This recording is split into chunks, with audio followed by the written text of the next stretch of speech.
어느 날 부산의 한 여름밤이었다. 여름방학이 시작된 후 나는 친구들과 바닷가 근처의 작은 펜션을 예약하여 며칠 동안 휴가를 즐기기로 했다. 우리는 각자의 바쁜 생활을 뒤로하고 오랜만에 함께 아무 걱정 없이 지낼 생각에 설레었다. 펜션에 도착한 첫날 우리는 바베큐 파티를 열고 밤 늦게까지 웃고 떠들었다. 날씨는 무더웠지만 시원한 바닷바람이 우리를 감싸주었고 그렇게 즐거운 시간이 흘러갔다. 깊은 밤이자 피곤함에 지친 우리는 하나둘 잠자리에 들었다. 그날 밤 나는 유난히 잠이 오지 않았다. 친구들은 다들 깊이 잠든 것 같았고 나는 뒤척이다가 결국 침대에서 일어나 문 밖으로 났다. 별이 가득한 하늘 아래 조용한 바닷가 풍경이 눈앞에 펼쳐졌다. 고요한 물결 소리만이 귓가에 들려오고 있었다. 걸음을 옮겨 바다 쪽으로 향했다. 해변을 따라 걷다 보니 나와 친구들이 놀 때 보았던 작은 폐가가 눈에 들어왔다. 낮에 봤을 때는 호기심에 다가가 보고 싶었지만 다른 친구들이 싫어할까봐 겉만 구경했었다. 하지만 지금은 이미 깊은 밤이었고 아무도 나를 막지 않았다. 폐가 앞에 다다르자 오래된 나무 문이 삐걱거리며 열렸다. 안은 생각보다 어두웠다. 나무 판자 사이로 새어 들어오는 달빛이 내부를 희미하게 비추고 있었다. 구석에는 낡은 가구들과 먼지가 쌓인 흔적들이 있었다. 나는 손전등을 켜고 집안을 더 자세히 살펴보기로 했다. 한참 동안 방을 둘러보다가 나는 갑자기 뒤에서 들려오는 발소리에 깜짝 놀랐다. 순간적으로 몸이 굳어졌고 심장이 미친 듯이 뛰기 시작했다. 친구 중 누군가 장난을 치려는 건가 하는 생각에 다시 뒤를 돌아봤지만 아무것도 보이지 않았다. 식은땀을 흘리며 다시 앞으로 고개를 돌리자 그 순간 눈앞에 어디선가 나타난 낯선 남자가 서 있었다. 그는 아무런 표정 없이 나를 바라보았다. 순간 내 온몸에 소름이 돋았다. 도망쳐야겠다는 본능이 작동했다.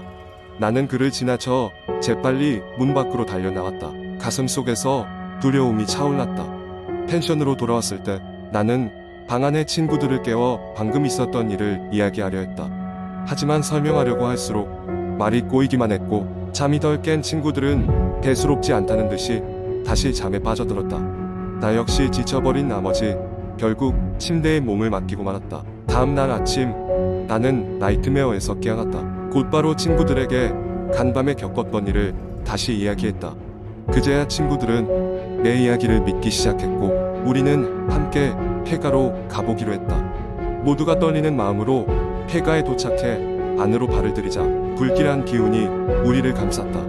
그리고 우리는 충격적인 광경을 마주했다. 내가 본 그 낯선 남자의 사진이 벽에 걸려 있었던 것이다. 그는 몇 년 전 이곳에서 실종된 등산객으로 미제 사건 파일에 올라와 있던 사람이었다. 우리들은 급히 그곳을 빠져나왔다. 이번 여행은 예상치 못한 공포로 물들어 버렸고 우리는 더 이상 그곳에 머무를 수 없었다. 집으로 돌아오는 길에 우리는 서로 아무 말도 하지 않았다. 그 사건은 영원히 우리의 기억 속에 남게 되었고 그 후로 다시는 그곳 근처에도 가지 않았다. 이 이야기는 시간이 흘러도 여전히 우리 사이에서 회자되곤 한다. 그날 밤의 경험은 명확하지 않은 공포의 실체가 무엇이었는지에 대해 여전히 밝혀지지 않은 채 우리를 따라다니고 있다. 두 번째 이야기 몇 년 전 한여름 밤이었습니다. 무더운 날씨 덕분에 서울 한 복판에서조차 매미 소리가 귀를 울릴 정도였죠.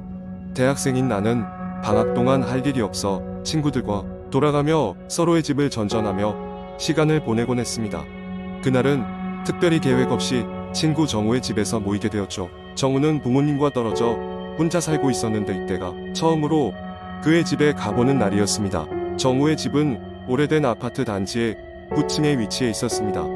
외관은 흉측할 정도로 낡았으며 엘리베이터가 종종 오작동을 일으킨다는 소문이 자자했습니다. 계단을 올라도 될 거라며 가벼운 마음으로 친구들과 함께 피곤한 몸을 이끌고 올라갔습니다. 그 집에 도착했을 때 우리는 이미 늦은 시간이라 경비가 달린 철문을 열고 들어갔습니다. 정우는 대충 치워둔 것이라며 우리를 거실로 안내했고 우리는 거기서 시원한 음료를 마시며 늦은 밤의 나른함을 만끽하고 있었습니다. 이야기가 한창 무르익어 가던 중 갑자기 정우의 핸드폰 알람이 울렸습니다. 깜짝 놀라 돌아보니 정우는 두꺼운 책을 펼치고 메모를 하는 중이었죠. 이게 뭐야?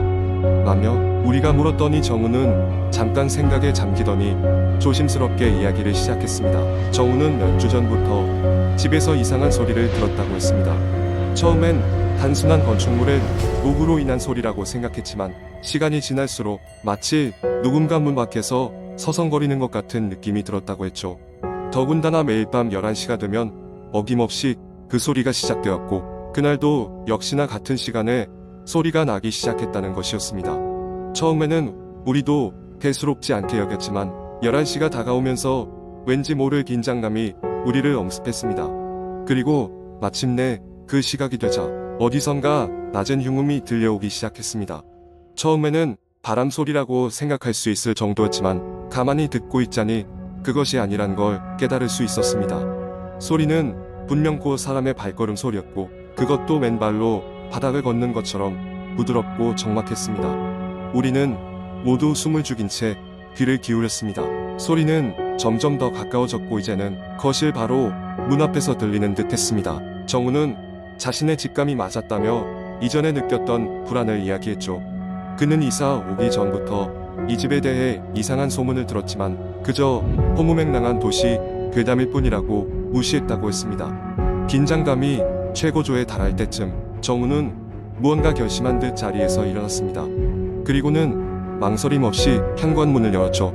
그러나 그 순간 우리 모두가 당황할 수밖에 없었습니다. 문 밖에는 아무것도 없었습니다. 텅 빈 복도만이 우리의 시선에 들어올 뿐 그 어떤 인기척도 느낄 수 없었습니다.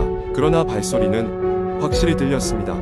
그런 소리가 들릴 수 있는 환경이 아니었는데도 말이죠. 문을 닫자마자 발소리는 또다시 시작되었습니다. 이번에는 천장에서 들리는 것만 같았죠. 이제는 으스스한 기분을 넘어 공포감이 스며들기 시작했습니다. 우리는 함께 서둘러 소리의 근원을 찾기로 했습니다. 정우는 그동안의 경험을 바탕으로 이 기묘한 현상을 기록하고 분석하려고 했던 것처럼 보였습니다. 우리는 소리가 난다고 느껴지는 곳마다 돌아다녔습니다. 그러던 중 정우의 방에서 한 장의 노트를 발견했습니다. 그곳에는 정우가 밤마다 들었던 소리에 대한 기록들과 함께 매일 조금씩 다른 위치에서 들리는 소리의 패턴이 그려져 있었습니다. 놀랍게도 그 패턴은 일정한 간격으로 계속해서 반복되고 있었죠. 우리는 노트에 기록된 내용을 바탕으로 그날 밤 소리가 마지막으로 들렸던 곳, 즉 거실의 구석으로 향했습니다. 그곳은 아무것도 없는 벽이었지만 정우는 무언가 깨달은 듯이 벽지를 찍기 시작했습니다. 그리고 그 아래에서 오래된 나무판이 드러났습니다. 판자를 떼어내자 깊지 않은 작은 공간이 나왔습니다. 그곳에서 우리는 오래된 사진 몇 장과 낡은 인형 하나를 발견하게 되었습니다. 그 순간 정우는 얼굴이 창백해지면서 말을 잃었습니다. 그는 그 사진 속 인물들이 이 아파트에서 오래전 실종된 가족의 구성원이라는 것을 알고 있었던 것입니다. 더 이상은 참을 수 없었던 우리는 아파트를 빠져나왔습니다. 밖은 이미 해가 떠오르고 있었고 우리는 무슨 일을 겪은 것인지 어리둥절할 뿐이었습니다. 그 이후로도 정우는 계속 그 집에서 살았지만 더 이상 소리는 들리지 않았다고 했습니다. 우리의 경험은 막연한 불안감만 남긴 채 시간이 지남에 따라 잊혀져 갔습니다. 이 이야기는 어찌 보면 흔한 괴담일 수 있지만 우리에겐 결코 쉽게 잊히지 않을 공포의 밤이었습니다. 결국 그날 밤의 발소리는 무엇이었으며 우리의 호기심은 어디까지나 미스터리로 남고 말았습니다. 세 번째 이야기였는 어느 밤 늦은 시간까지 사무실에서 일을 하던 민재는 마지막 임무를 마무리 짓고 퇴근 준비를 하고 있었다. 시계는 이미 새벽 2시를 가리키고 있었고 사무실에는 그 혼자뿐이었다. 평소와 다름없이 그는 노트북을 가방에 넣고 조심스럽게 사무실 불을 끈 후 엘리베이터를 향해 걸어갔다. 민재가 일하고 있는 건물은 서울 외곽에 위치한 20층짜리 고층 빌딩이었고 그가 일하는 층은 18층이었기에 엘리베이터를 타고 내려가는 동안 주위를 둘러보며 언제나처럼 잠시 생각에 잠기곤 했다. 하지만 그날따라 유난히 엘리베이터가 늦게 도착했다. 마침내 엘리베이터 문이 열리자 그는 혼자라는 것을 확인하고 안으로 들어섰다. 문이 닫히고 엘리베이터가 서서히 움직이기 시작했을 때 또각또각 우두 소리가 멀어지는 걸 느꼈다. 누군가가 그의 뒤에 서 있었다는 걸 그제야 깨달은 것이다. 순간적으로 그의 심장은 멈출 듯 했지만 돌아보려 했을 때 엘리베이터는 16층에서 갑자기 멈춰 섰다. 문이 열렸으나 그곳에는 아무도 없었고 복도는 무섭게 조용했다. 깜빡이는 형광등 아래 끝이 보이지 않는 복도가 어두운 그림자를 만들어내고 있었다. 엘리베이터 문이 멈춘 이유를 알 수 없었던 민재는 다시 문 옆에 있는 버튼을 눌렀다. 그때 벽에 붙은 한 장의 옛날 사진이 그의 눈에 들어왔다. 그것은 오래된 사무실의 단체 사진이었는데 이상하게도 주위의 사람들은 흐릿한 얼굴을 하고 있었고 한가운데 서 있던 사람만이 뚜렷하게 보였다. 그는 낡은 셔츠를 입고 있었고 얼굴에는 희미한 미소가 떠올라 있었다. 그러나 더욱 놀라운 사실은 그가 방금 전에 봤던 그림자와 구두 소리의 주인공이라는 점이었다. 민재는 사진 아래에 적힌 1995년 마지막 전 직원을 추모하며라는 문구를 보고 가슴이 철렁 내려앉았다. 과거 이 빌딩에서 불운한 사고가 있었던 것이다. 긴장감을 잔뜩 안고 민재는 엘리베이터에 다시 탔다. 문이 닫히고 내려가던 엘리베이터가 느닷없이 13층에 멈추고 말았다. 그는 어쩔 수 없이 다음 층에서 나와 계단을 이용하기로 결정했다. 문이 열리고 발걸음을 옮기려는 순간 그 끝없이 늘어선 사무실 칸막이들 속에서 무엇인가가 움직이는 것을 느꼈다. 몸이 얼어붙은 듯한 느낌이 들어도 그는 직접 확인할 용기가 나지 않아 서둘러 계단으로 향했다. 계단을 내려오는 동안 발소리는 다시 천천히 그의 귀를 울리기 시작했다. 단지 그의 착각이라고 자기 위로를 하며 내려오던 민재는 5층에 다다라서 혹시나 하는 마음에 뒤를 돌아보았다. 그런데 그곳엔 아무것도 없었다. 질주하듯 계단을 내려와 드디어 1층에 도착했을 때 그는 뭐라 말할 수 없는 안도감을 느꼈다. 빌딩을 나서는 마지막 순간 민재는 다시 한번 뒤를 돌아봤다. 그리고 그제야 보고 말았다. 유리창에 비친 자기가 올라오던 그림자, 엘리베이터 속에 비쳤던 바로 그 미소의 주인공이었다. 뭔가에 이끌리듯 그는 뒤를 돌아 복도로 향했다. 복도 끝에는 이제는 흐릿하게 보이지 않는 실루엣이 뚜렷하게 서 있었고 천천히 민재를 향해 다가오고 있었다. 결코 멈출 수 없는 무언가가 그를 어딘가로 다시 데려가려 하는 것 같았다. 그 후로 민재는 그 빌딩을 다시는 찾지 않았다고 한다. 때때로 그는 혼자일 때 창문 너머로 그 익숙한 실루엣이 자신을 노려보고 있다는 느낌을 받곤 한다고 전해진다. 이 이야기는 인터넷 커뮤니티에서 전해지는 수많은 공포 이야기 중 하나일 뿐이다.